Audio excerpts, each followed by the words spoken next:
ہم ان پہ احسان کریں، ان کا ہم پر احسان ہے، ہم پہ احسان کریں، ان کا ہم پر احسان ہے. نہیں نہیں، نبوت کا تو مقام بہت اونچا ہے، وہاں حکم اس کا ہے کہ احسان کرو. کن پر؟ ستانے والوں پر احسان کرو. وہ سب سمجھیں گے کہ یہ نبی ہیں، کیونکہ نبی ہدایت چاہتے ہیں نا.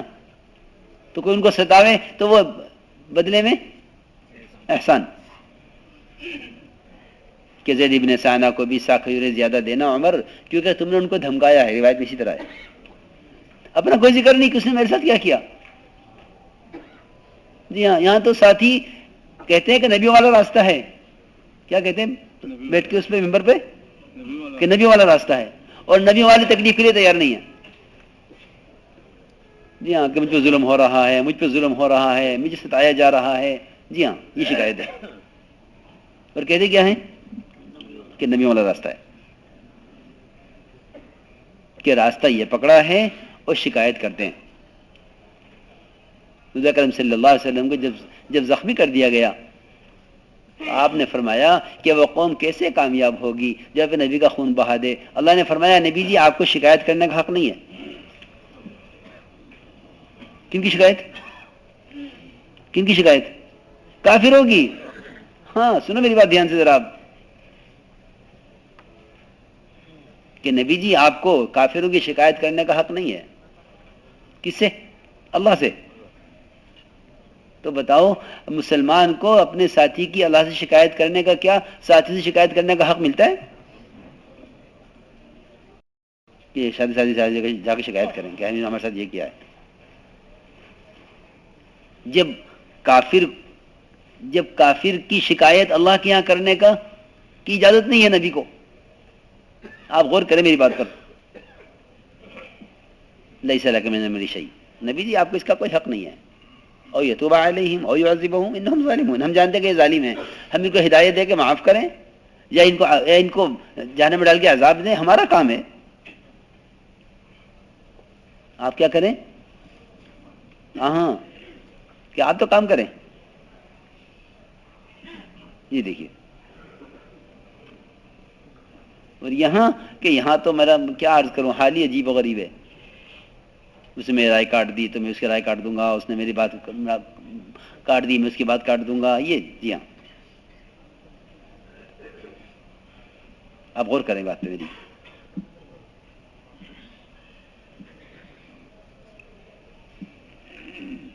کہ وہاں ستانے والے پر احسان ہو رہا ہے، ستانے والوں پر احسان. کہ کام کرنے والے جوڑ ہی نہیں سکتے جب تک موذی پر احسان نہ کریں، یعنی اذیت دینے والے پر احسان کرو تو جوڑ ہی نہیں سکتے اس کے بغیر. آپ نے سب کو جوڑ لیا. عمر ابن وہب جو آئے تھے وہ تو آپ کو قتل کرنے کے لیے تلوار زہر میں بجھا کر لائے تھے، اور آپ کو معلوم تھا کہ یہ قتل کرنے کے لیے آ رہے ہیں. یہاں ایسا نہیں ہے کہ آپ کو خبر نہیں تھی. کیوں آیا تھا عمر ابن وہب؟ قتل کرنے کے لیے. بالکل، کہ میں آپ کو قتل کرنے کے لیے جا رہا ہوں. اور اس پر آئے تھے کہ ان کے عمر ابن وہب کے بیوی بچوں کا سارا جو ہے صفوان بن امیہ وہ ذمہ دار ہوگا. تو تمہارے سمجھ گئے کہ یہ عمر بن وہب قتل کرنے کے لیے آیا ہے. اس کے گلے میں تلوار لٹکی ہوئی ہے. تلوار کو بھی زہر میں بجھا کر تیار کیا تھا، دھار لگوائی، زہر میں لگایا اور چلے قتل کرنے. حضرت عمر نے دیکھ کے پہچان لیا کہ یہ برے ارادے سے آیا ہے. حضرت عمر نے اس کا گریبان پکڑا ہوا تھا تلوار کے ساتھ اور کھینچ کے آ رہے تھے اللہ کے نبی کے پاس. جب آپ دیکھا عمر اس کو چھوڑ دو، اس کا گریبان تو چھوڑو، اس کا گریبان تو چھوڑو، اس کا وہ کہنا آخر مجامع قمیصی کہ چھوڑ دو اس گریبان. حضرت عمر کو پریشان تھا حضرت عمر کہ یہ کہیں حملہ نہ کر دے آپ پر. جب اندر داخل ہو آیا کہ ہٹ جاؤ عمر، یہاں آؤ ہمارے پاس، آگے آؤ. آئے کہیں کے لیے؟ قتل کرنے کے لیے. یہ بھی نہیں تمہیں وہاں بٹھاؤ، وہاں سمجھاؤ، دعوت دے دو، ان کے گلے سے پہلے تلوار نکال دو، کچھ نہیں. جی ہاں، کہ ان کو ہمارے قریب لاؤ، انہیں یہاں بٹھاؤ، آپ کے سامنے آگے بیٹھاؤ میرے ابن وہب. وہ تلوار گلے میں، اور ارادہ قتل کرنے کا. کہ کیوں آئے ہو؟ کہ میں تو اپنے بھائی کو لینے آیا ہوں. قید میں آپ کے پاس. نہیں سچی بتاؤ کیوں آئے ہو؟ کہ میں بتا تو رہا ہوں اسی لیے آیا ہوں. فرمایا کہ عمیر سچ بولو کیوں آئے ہو؟ کہ میں بتا تو رہا ہوں بھائی کو لینے آیا. تلوار کیوں لائے؟ کہ تلوار سے کیا ہوا، تلواروں نے تو ہمارا کام بہت خراب کیا ہے، وہ تلواروں کو فائدہ نہیں دیا. تو اب میں کہ نہیں، تم نے اور صفوان بن امیہ نے وہاں مکے میں حرم میں بیٹھ کے کیا کیا کیا باتیں کی تھی آپس میں؟ جی ہاں، کیا طے کیا تھا؟ تو تم مجھے قتل کرنے کے لیے آئے ہو؟ تو نے فوراً کلمہ پڑھا. میں تو مجھے تو یہ قصہ نہیں سنانا، مجھے عرض کرنا ہے کہ قاتل کو کہہ رہے آگے لاؤ، عمیر اس کا گریبان چھوڑو. جی ہاں. اور یہاں ساتھیوں کے ساتھ معاملہ کہ انہیں آنے مت دینا، ان کو نکال دو، ان کا ہمارے کام سے تعلق نہیں ہے، ابھی ترتیب پہ چل رہے ہیں، ان کا بائیکاٹ کرو، دیکھو ان کو پرچہ مت دینا، ان کو ہٹاؤ، دیکھو ہمارے مشورے میں نام ہے. جی ہاں، یہ ہمارا حال ہے. جتنی ہم نے ضدیں پیدا کی ہیں نا، ہمارے اپنے مزاج سے ضدیں پیدا ہوئی ہیں. اپنے مزاج سے ہمارے ساری ضدیں ہمارے مزاج سے پیدا ہوئی ہیں. ہمارے دلوں میں وہ گنجائش ساتھیوں کے لیے نہیں ہے جو صحابہ کے اور آپ صلی اللہ علیہ وسلم کے دلوں میں کافروں کے لیے تھی. یہ میں آپ کو حقیقت بتا رہا ہوں، سمجھ میں آوے یا نہ آوے، یہ میں آپ کو حقیقت بتلا رہا. جو وسعتیں آپ کے دل میں کافروں کے لیے تھیں وہ ہمارے لیے ساتھیوں کے لیے بھی نہیں ہیں. ہمارے پاس تنگ دلی سے فرقے بنتے ہیں، امت نہیں بنتی. کیا تبلیغ، کیا دعوت، کیا بیان، کیا تقریر؟ اگر دلوں میں تنگیاں ہیں تو کیا فائدہ ہے؟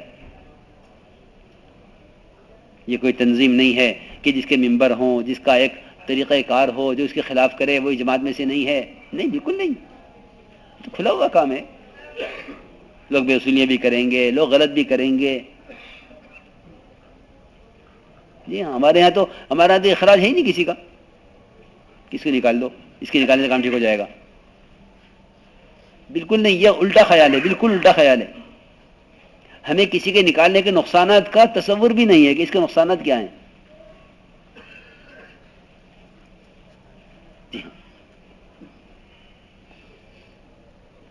فیصل ہونا کوئی حاکم ہو، کوئی حکومت نہیں ہے کہ ہمارے مملکت میں ہمارے حکم کے خلاف کر رہا ہے.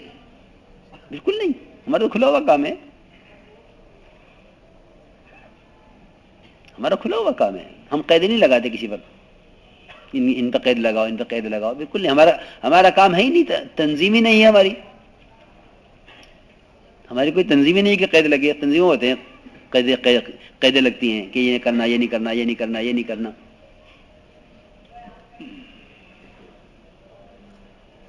اس لیے میں بہت ضروری بات عرض کر رہا کہ اپنے اندر وسعتیں پیدا کرو اور اپنے حمایتی کی طرفداری کرنا اور اپنے حمایتی کو محسن سمجھنا، یہ تو نیری سیاست ہے. نیری سیاست ہے. جو ہماری حمایت کرے گا ہم اس کو پیچھے کر دیں گے کہ نہیں بھائی یہ نہ کرو. خلفائے راشدین کا طریقہ یہی تھا کہ نہیں، میں نہیں چاہتا کہ میری وجہ سے کسی کا خون بہے. میں نہیں چاہتا کہ میری وجہ سے کسی کا خون بہا جائے. بالکل نہیں. چھوڑ دیں گے عمارت. کیا چھوڑ دیں گے؟ عمارت چھوڑ دیں گے. بالکل. تو میں نے ایک بات یہ عرض کی ہے